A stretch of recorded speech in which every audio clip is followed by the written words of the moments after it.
नवरा ना काय करणार, कुत्र्याचं शेपट वाकडं ते वाकडं असतं. आपण म्हणतो का नाही ते आपल्याला विचारपूस करू जेवलीच का नाही जेवलीच का, पण आपण आपल्या प्रेमाच्या अंती प्रेमानं जेवाय करायचं, द्यायचा, त्याचा आदर करायचा. पण आपल्याला महत्वाचं प्रेम कुठलं आहे?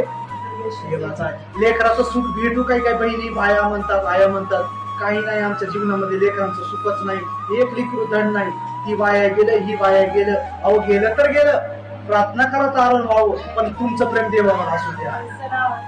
पोरग वाया गेले म्हणून तुम्ही तुमचं जीवन वाया घालू नका, नवरा वाया गेला म्हणून तुम्ही तुमचं जीवन बरबाद करू नका. हालेलुया.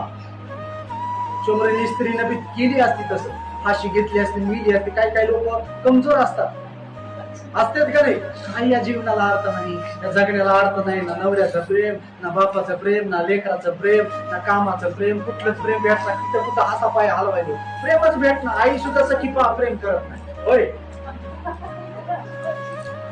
आई सुद्धा सख्ख प्रेम करत नाही.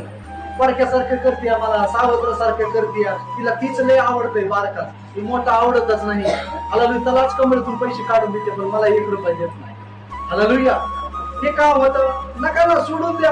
आईच्याच बाबतीत राग धरू नका, नाही केली तर नाही केली, पण आपला येशू प्रेम करत आहे का नाही आपल्यावर?